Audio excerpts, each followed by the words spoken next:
Hey guys, this is Shivam from the Anti-Cancer Project, and today we have a very special guest here with us. His name is Carl Marson. So Carl is a holistic cancer winner who healed his Stage IVb Lymphoma using vegan diet, nutrition and changing his lifestyle after his doctors gave him just 6 weeks to live. And this was 26 years ago and he's still cancer free. How exciting is that? And today he's here with us to share his life-changing story for you to understand that the body can heal. So hey Carl, how are you? I'm great. How is everyone? I hope everyone's doing great today. Yeah, everyone is doing great. Thanks for asking. So I think let's start with your story. So what was your official cancer diagnosis? Well, it was way back in 1993, and I was 25, barely, almost 26 years old at the time, and I was diagnosed with Stage IVb large cell lymphoma. Incurable, and turned my life completely upside down. It was the last thing on my mind, but it became very real very fast. It was a very difficult time. I was very active, very fit. I started losing weight rapidly, started having severe night sweats and chills, became very weak, lost so much weight. I looked like a skeleton, could not function, right. Could not eat. It was really bad, yeah. and very alarming. Nobody could understand what it was. It took about 6 months before I was officially diagnosed. So how exactly did you discover your cancer? I mean, was it the weight loss that was the first signal, or was there something else? The weight loss was the first sign. Right. The unexplained weight loss was my very first sign. I lost over 70 pounds. So I lost 35 kgs or so. Okay. In a couple of months' time. So it was very rapid. My strength faded very, very quickly. I wasn't able to sleep. I was sweating. I had chills. I was passing out in the shower. I just could not function. I became dysfunctional very, very quickly. And eventually went to the doctors. So what was the protocol that was suggested to you by the doctors? There was one morning, one of my best friends was a doctor, and I lived about 2 miles away. I drove myself to his house with the little strength that I had, and I said, his name was David. I said, David, I'm dying. I'll be dead in 2 weeks if we don't figure this out. I could feel death. He gave me a hug, and when he gave me a hug, he felt something around about here, and he said, I'm admitting you to the hospital. I thought I'd go to the hospital and somebody would figure it out, give me a pill, send me home, and within a few days or a week, everything would be fine. That isn't what happened at all. I had no idea that I was being admitted to the cancer ward. He didn't tell me that. Okay. So I was immediately admitted to the cancer ward and surrounded by oncologists, nurses. They're telling me all about cancer, running every kind of test imaginable. Showed up at the end of the day with the results and told me that they were scheduling me for surgery to insert ports in my chest to immediately start chemo. I didn't respond very well. I was very angry. I had grown up in a very abusive home. I had escaped that. I was busy building my life. I could not understand why I had gone through all of that to end up going through all of this. So I kicked all the doctors, the nurses, everybody out of the room. I locked the door. I had a private suite. I locked the door. I locked myself in the bathroom. I screamed, I yelled, I cussed. I told God off. I just let it all go. And for about an hour, and then I crawled out of the bathroom and decided, you know what, I've got to do something with this. Yeah. And so the journey began. So did the doctors remove your lymph node as well? No, they didn't at the time. They do that a lot more liberally now. Yeah. They didn't do that so much then. All right. We did have biopsies. I had a biopsy on both sides. All right. I wasn't aware, but I had lots of them in my neck and through my collarbone. All right. and in my groin, down my sides. Everything was swollen and inflamed, but they didn't take lymph nodes back then. Okay. They did put me on extreme chemotherapy. All right. And it was very, very intense. I wore an IV bag for months at a time with a drug called adriamycin, which is no longer. Exactly. Yeah. They don't use that anymore, not in the States anyway. And I just remember it was an orange fluid. I turned orange, my skin turned orange, everything turned orange. Right. And extremely high dose prednisone steroids and a number of other drugs. It was very intense. I had to isolate. I had to stay in my own room. Right. I couldn't be with my spouse. I couldn't be with my employees. And this was back in the day before technology like this, so I couldn't communicate with my clients. Exactly. I was just kind of stuck and stranded in isolation. And very lonely, very confused. I knew nothing about nutrition, supplements, mindset, nothing. All I was doing was taking all these drugs. I was eating donuts and drinking Coke and eating cake and orange soda. And then I blew up and I just swelled up like a balloon, gained all the way back, plus more, the round face, everything happened. It was a very difficult, dark time. Yeah. And that took about 7 months. 7 months of that. All right. I went into remission, and that lasted about 6 months. And I remember walking in, I was a landscape designer at the time, and I remember walking back into one of my suppliers' offices, and he looks down the aisle at me and says, "Is that you, Carl Marson? I thought you were dead." And I knew then that my business was dead. I knew that. I knew that that was done, and it was a makeover, a do-over. So sold our house, moved to Breckenridge, Colorado, started a new life, and immediately diagnosed again. Relapsed. Yeah, all over again. This time the protocol was mostly radiation, high dose radiation. Right. That went on for a couple of months. I don't remember how many sessions. I ended up with a fractured hip, ruptured disc, damage to my neck, all from the destruction of the radiation. And I eventually found out that I developed congestive heart failure from the adriamycin. All right. So it was ravaging my body, and the oncologist even admitted, back then, the oncologist admitted that the destruction that I was dealing with and most of the suffering that I was going through was the treatments, not the cancer. All right. So I went through, that was round 2. I got through that and lasted about 8 months, and it was my birthday. And I went out to eat for a birthday dinner, and as I was eating the meal, I just doubled over with stomach pain, unexplained stomach pain, and I thought, okay, it's just something that I ate that didn't sit well, but it kept happening every day, and it started happening more and more and more, and I became unable to drive. I would lose control of the car, just doubled over in pain. Began to lose weight again, weak, sweating, it all started all over again. But this time it had this severe pain on top of all of the hip injuries and the back injuries and the neck injuries related to the treatments before. And the oncologist told me that there was nothing to be done. They gave me pain medications, enough pain medications to sedate an elephant, and it didn't work. Nothing was touching the pain. So I was just suffering. The doctor said I had 6 weeks to live, to go home, get my affairs in order, and say my goodbyes. So I bought a video camera to start saying goodbyes, and I made a little bit of a punch list of what I wanted to do before I died. And one of those things was an adventure in the mountains and forests of Colorado.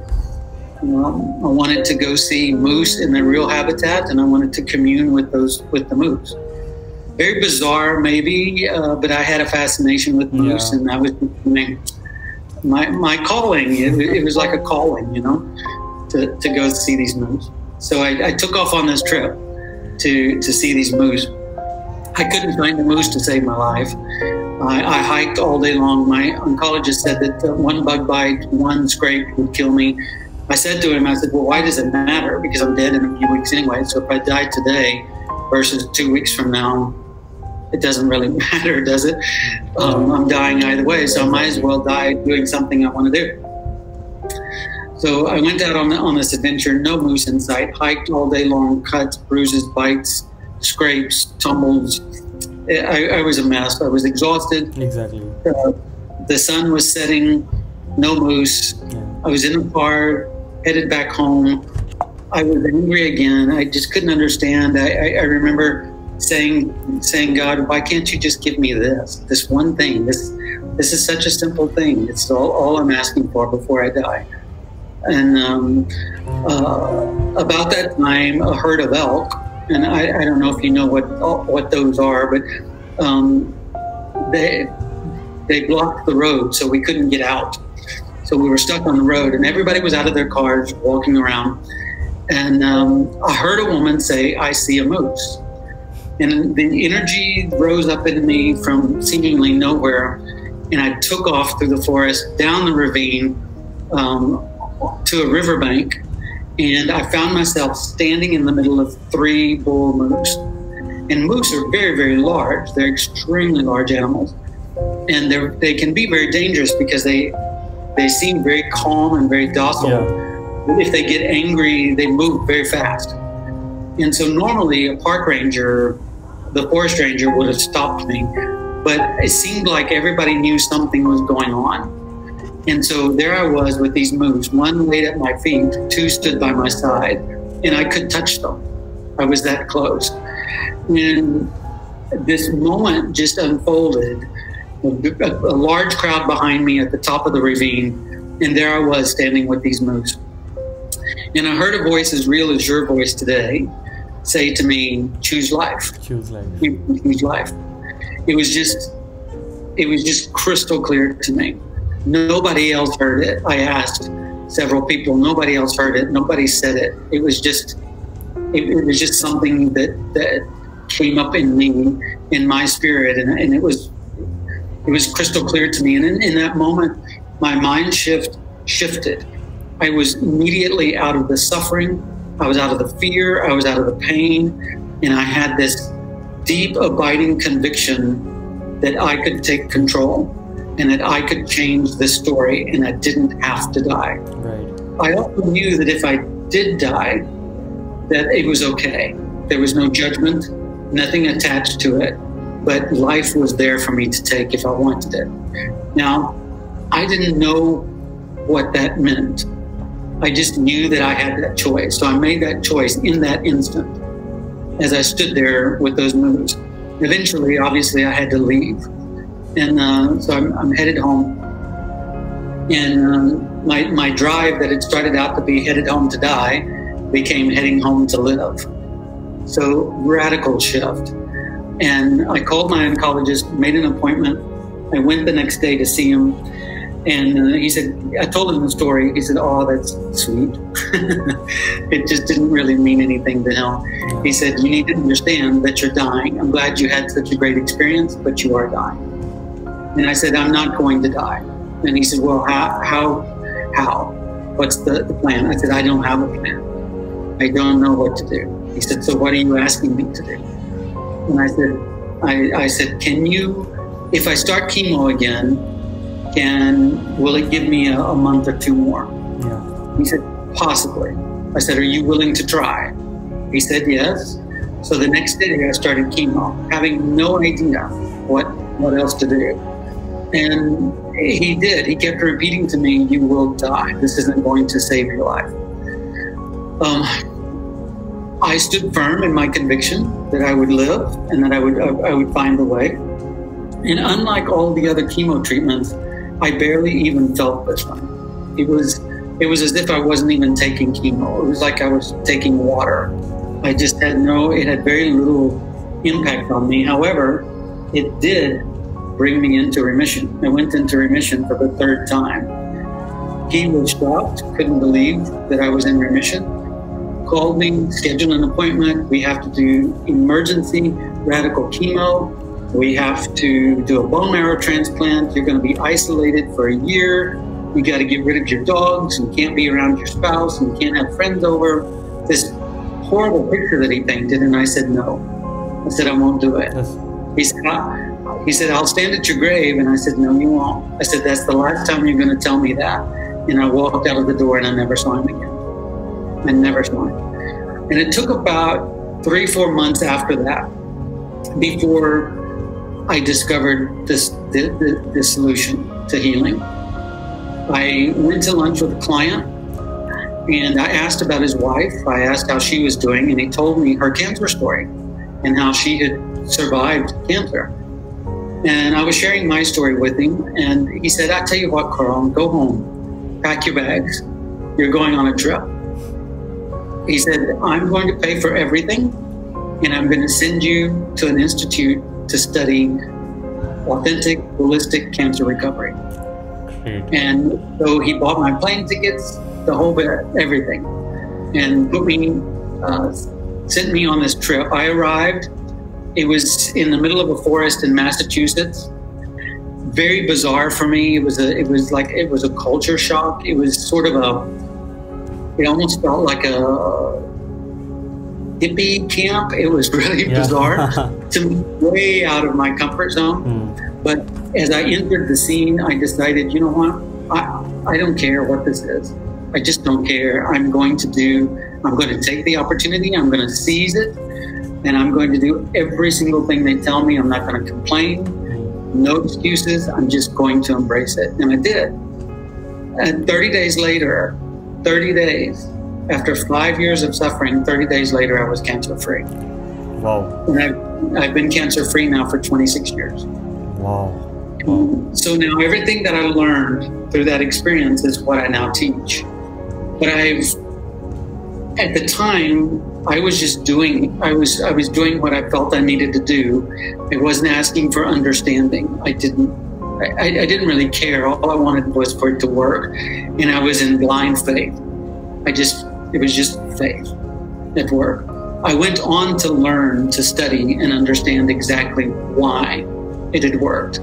And it was quite alarming to me. I was a straight A student in high school. I didn't have to study. I was intelligent.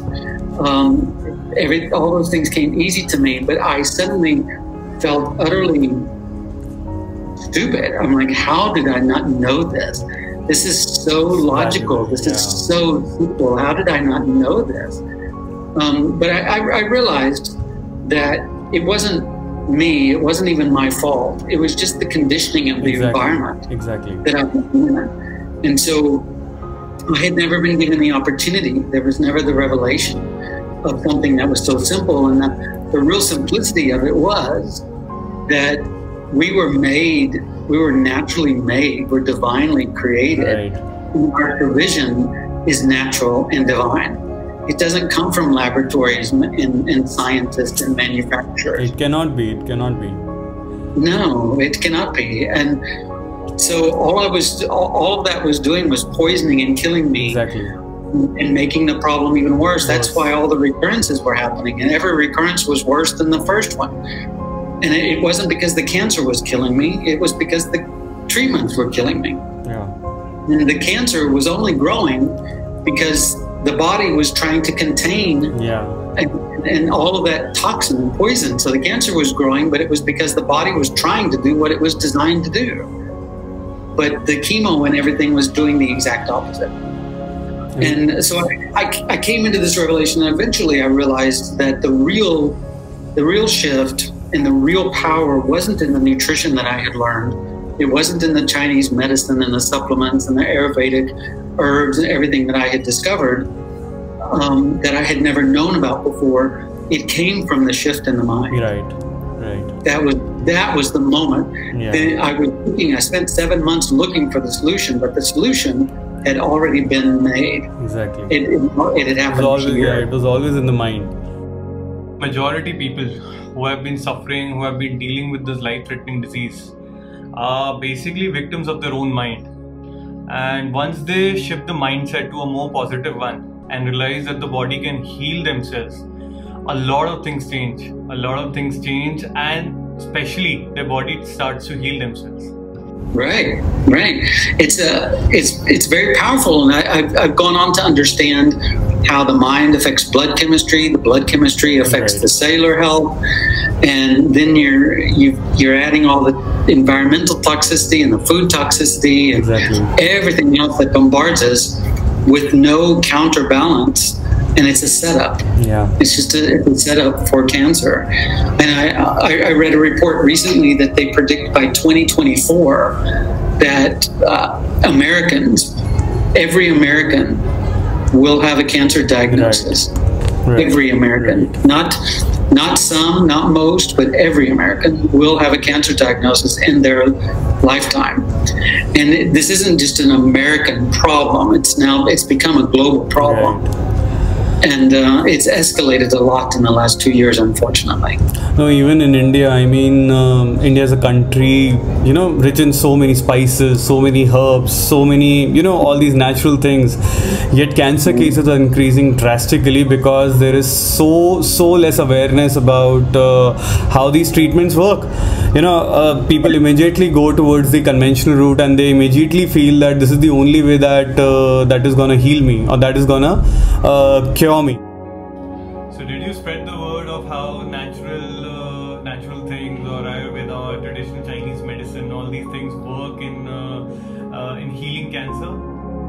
Yes, I've been asked not to share Ayurvedic, traditional Chinese remedies and things with people because it keeps them from doing chemo and radiation.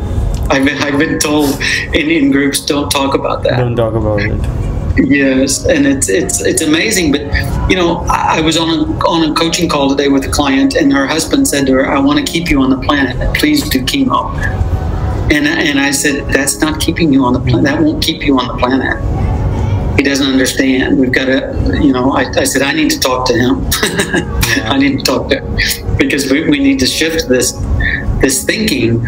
I do actually know where this all comes from, but we've been, for decades now, we've been taught to believe that this medical standard of care is the only way. Yeah. And it just absolutely is not.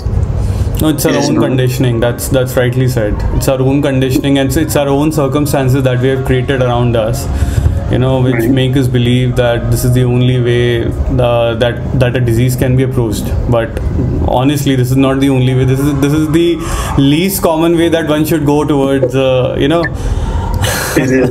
I say sometimes, can you imagine elephants, lions, bears, birds lining up for chemo? Can you imagine how illogical is that thought? Right. But we're not.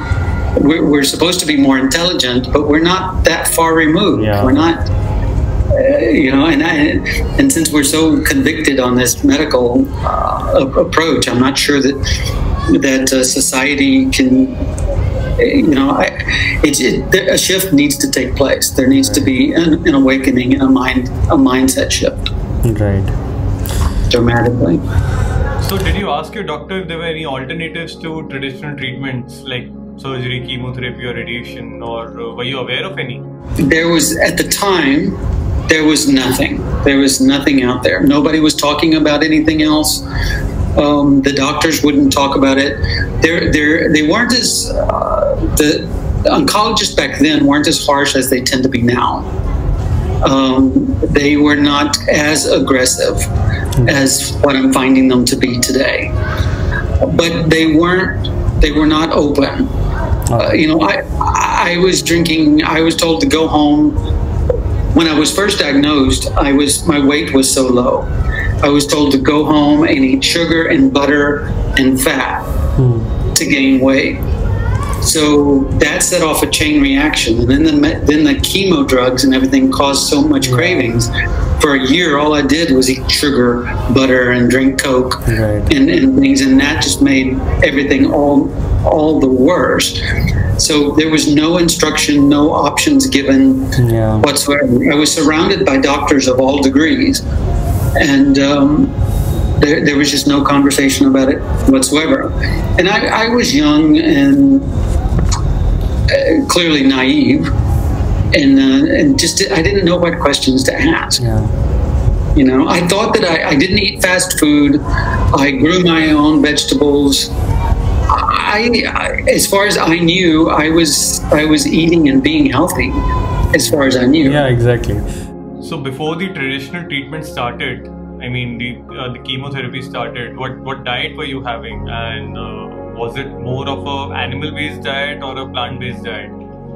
Because you know, meat in some cases is known to be a very big factor for cancer. So prior to and during the 5 years, I was a heavy protein meat eater. I grew up in a family of hunters, so we were always eating. You know, always hunting, always eating to kill. And so I grew up on a lot of meat, a lot of fat, fried foods. I lived in the South, U.S. South, and those 5-course fried food meals. That's a mouthful to say, but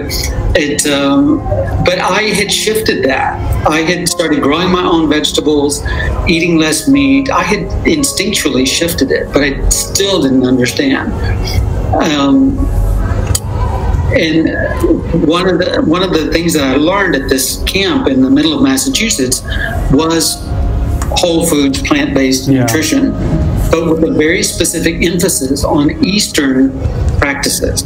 So they introduced me to all of these traditional foods, herbs, and things from Ayurvedic cultures, from Japanese and Chinese cultures, all the Eastern cultures that they introduced me to. And these were all very bizarre foods I had never heard of before. Nobody I knew about them. I dove in and I fell in love with them. And now those are one of the biggest parts of my coaching is all of these foods. I've got my foods and my herbal medicines and things are dozens of pages in length in my protocol. I just sent a protocol out that was over 50 pages just on those foods and herbs. So it became very exciting to me, and it was extremely powerful. Like I said, it was 30 days of practice, 30 days of putting that into action, and I was cancer free. And what diet were you having when you were going through surgery or chemotherapy? It cut out for just a second. I didn't quite catch that. So what diet were you having when you were going through the treatments? Oh, when I was going through the treatments, I was on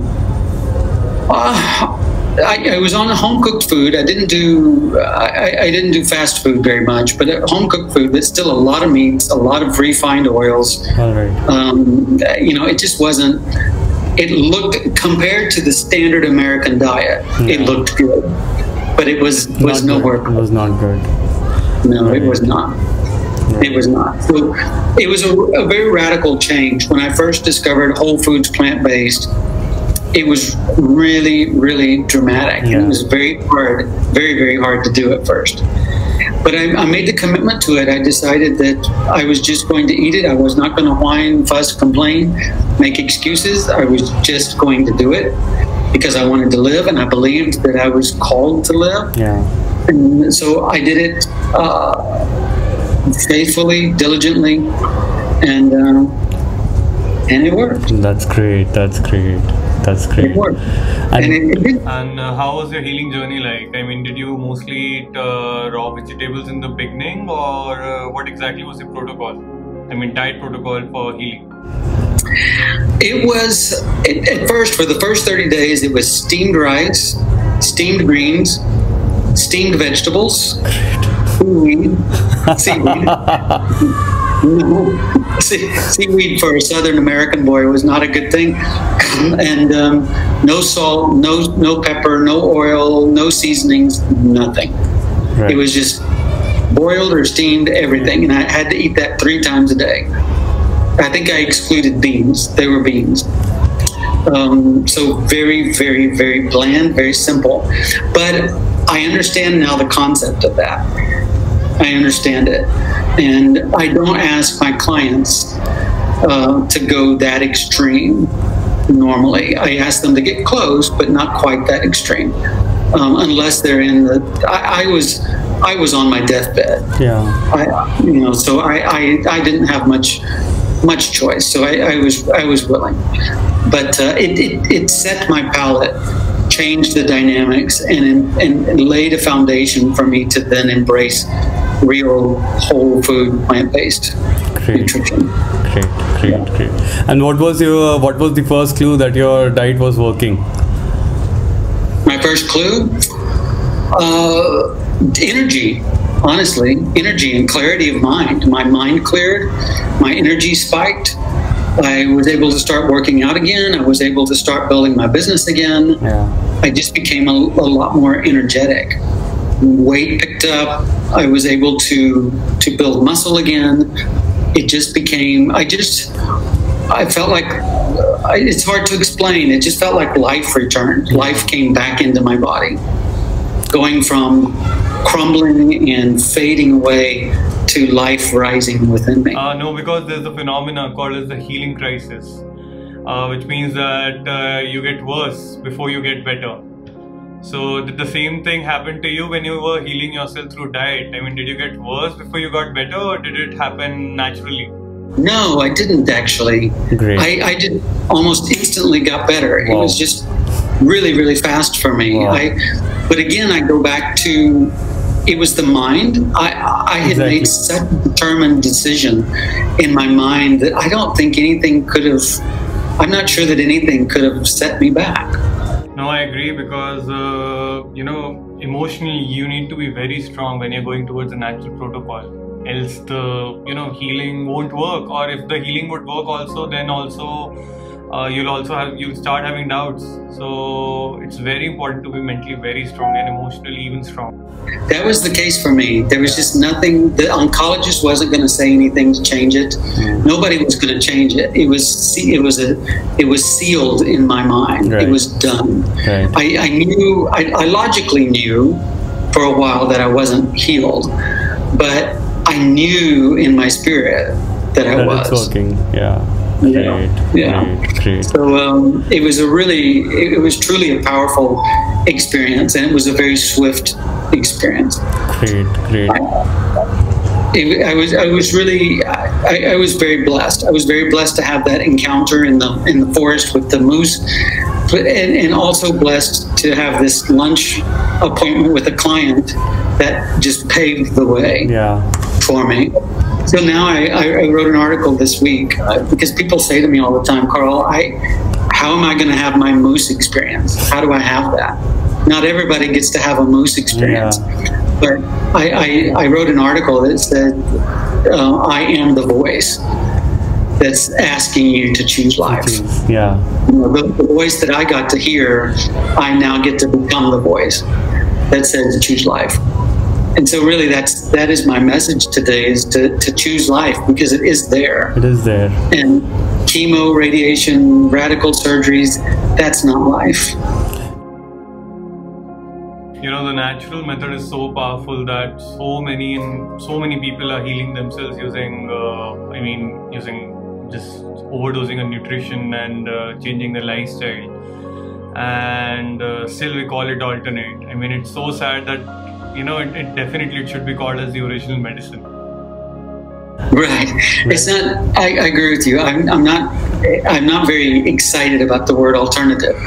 It's not an alternative. It is the medicine. Yeah. It's the divinely created, naturally created way. I think more than that, I believe that once you're of the opinion that this thing can work, and someone else has already done it and achieved amazing results using, going towards the natural route. So you start believing in yourself that if the same can work for him, that the same can work for me as well. That's right. I have a client in Egypt right now that's experiencing this very thing. I've been coaching with him for 30 days. He just had a doctor's report yesterday, and his cancer is reduced by almost 75% in 30 days. And you know what? The biggest thing that he did, he changed his mind. Right. He changed his thinking about it. His father is a surgeon. He's surrounded by the medical field. He had done all these surgeries and radiation and chemo and everything, and he decided that the oncologist a month ago told him that he was about to face his 5th recurrence. And he said, I'm not willing to do that anymore. I'm going to make a change. And he did. He drew the line in the sand, and he embraced the protocol, and 30 days later, he was free. Radical remission taking place. Spontaneous remission. That's right. And it's just, it's an amazing phenomenon. It brings tears to my eyes. And I know this, it's not a surprise to me. I know this happens and can happen. It's the power of the mind, though. It's making that shift. So together with the diet, were you on any other protocol? I mean, like the Johnson therapy, the high dose vitamin C IVs, or the Padvik protocol, or did you use any of it, or was it just diet to heal yourself? Mindset, diet, or nutrition. Right. Is a better word. Nutrition is a better word than diet, but and lots of Ayurvedic and traditional Chinese herbs medicine, and living foods, traditionally fermented living foods. Yeah, they were good. Not pickles in a jar on a grocery store, but real fermented ancient foods that have been forgotten, but were consumed for thousands of years, that no longer make an appearance in our world. So I learned how to make lots of things like kombucha, and discovered miso and tempeh and natto, and just all kinds of things that were very bizarre to me, and all these herbs and things that I'd never heard of before. But nothing like cannabis, high dose vitamin C, high dose melatonin. None of those things featured. None of those things. Those are relatively new on the cancer scene. Those are relatively new protocols. I'm old school. I was back in the 1990s. I thought the 90s were a pretty advanced era, but they that was a long time ago now. Great story, Carl. I mean, this was fabulous. This is just fabulous. Yeah, I'm glad to have the opportunity to share it. My mission is to share with as many people who are willing to listen, and empower as many who are willing to be empowered. So when someone comes to you with cancer, so what exactly the advice that you give him? My request, when somebody comes to me asking for a solution, my request of them is to give me 90 days. 90 days. Just 90 days, no excuses, no looking at other paths, no reading 10 books and following 25 cancer pages. Just choose a path, do it for 90 days. If at the end of 90 days it doesn't work, then redirect. Exactly. But I've never known anybody after 90 days that changed and went back to medicine. So if people are that it's difficult to get that commitment. But if people are willing to make the commitment, they'll see the benefits and they won't go back. So what was the diet you were having when you started healing yourself? And was juicing also an important part of your protocol? It was. I didn't do a lot of juicing. Not like people prescribe today, where you're drinking 8 juices a day, things like that. I just included juice. It wasn't predominant. The thing for me was a wide variety, just abundant nutrition. Every form of nutrition that I could get, as often and as simply as I could get it. So it became very important to eat seasonally, to eat in season, to very high quality, everything as whole and real and complete as I could get it from nature, with as absolutely little influence of manufacturing or packaging or anything as possible. So I ate everything very real, and I began to discover what real carrots were, what real vegetables were. They're not the fruits and vegetables that were designed by nature aren't in the grocery stores anymore. Everything has been changed. That's a reality that we have to face. A carrot in the grocery store today is not the carrot that God created. Yeah. You know, I mean, the importance of organic eating is so necessary. I mean, people should know that organic food is the real food, and not the one that is, you know, processed or made out of a lab or processed conventionally, or it's a GMO. So it doesn't make sense that the body it won't react to it the same way as it would have reacted to organic food. It won't. It's instant inflammation when you put these foreign things into the body. Yeah, it's very important. It's becoming increasingly difficult, but it's very important to stay true to nature. To be in alignment with nature is essential. We can't separate. We can't separate. The human species keep trying to be above nature, but humans are not above nature. They are part of nature. Yeah, they can't be separated. You know, we have a different level of intelligence and ability, but we're not above nature. Yeah, and it's important to understand that. Make that reconnect to the source. I call it the source. You know, everybody, for some it's God, and but the source. We need to connect to the source, which is our natural creation. That's my philosophy. No, I think that's a brilliant philosophy, to be very honest. You know, people look for it, and you know, anything that the mind can do is something that none other thing can achieve. So if you'll go towards, you know, healing your mind first, then all the diseases will also start shrinking and disappearing out of your body immediately. Right. Well, the mind is the most powerful tool that we possess. Yeah. And the more we can engage the mind, the more power we actually have. Yeah. You know, and we create what we think. I had a conversation earlier today. She talked a lot about broken relationships and a broken childhood, and now she has a broken body. And I said, have you made the connection yet? You know, brokenness attracts and creates brokenness. Yeah. You know, but I told her, I said, you're not actually broken. You've been conditioned, but you're not broken.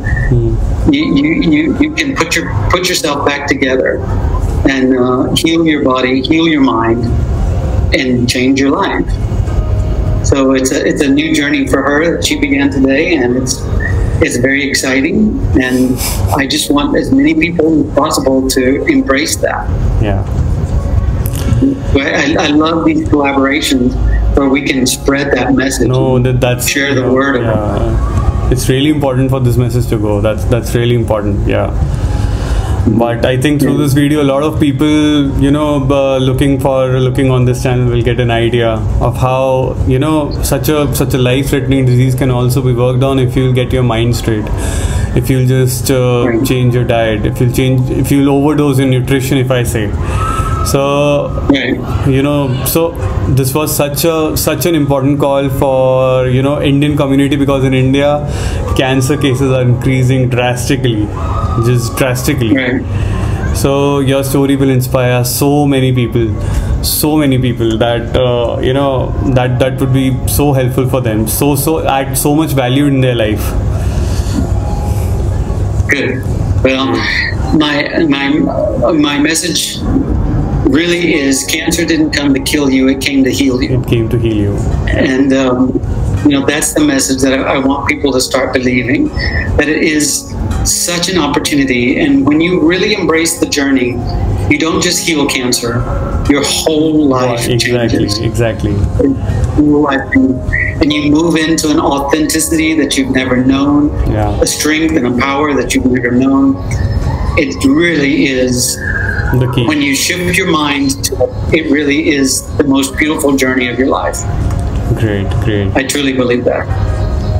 So what advice would you like to give the patients who are looking to this video?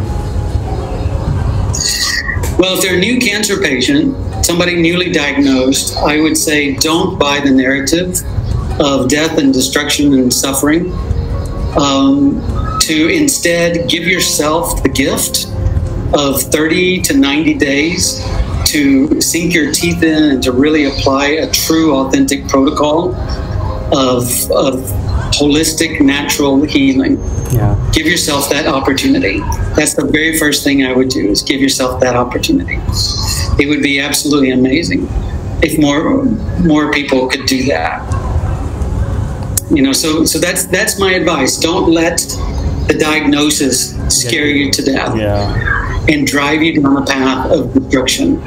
Step back, evaluate, reconnect to source, reconnect to the life, and let that be your inspiration. Let that be your power.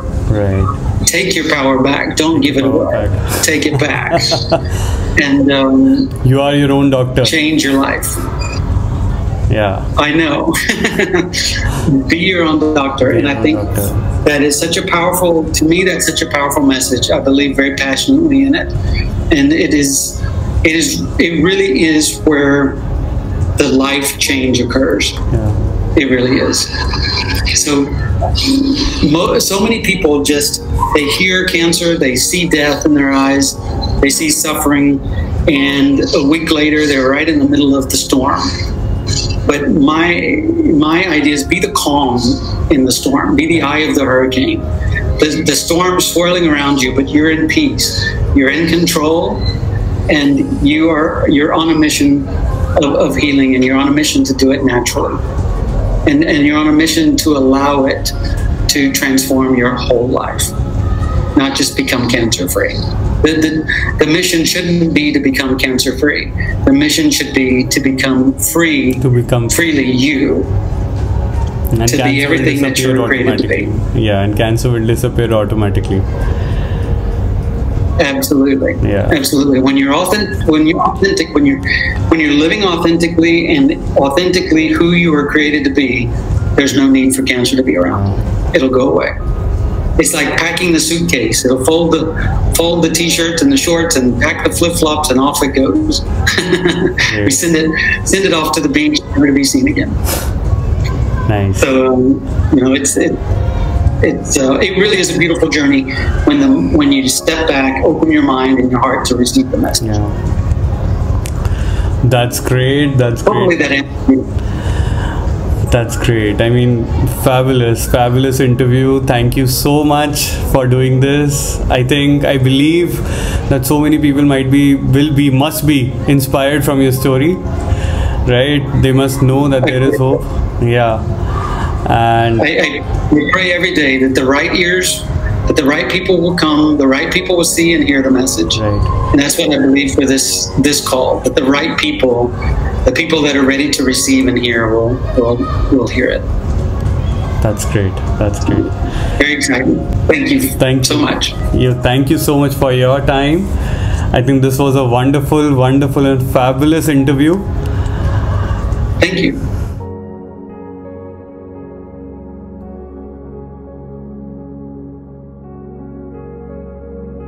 Thank you so much. Carl. You're very welcome, and I appreciate you. You're wonderful to present the opportunities and be doing the work that you're doing. So thank you. Thank you. And I'll talk soon. Great. Perfect. Bye-bye. Bye.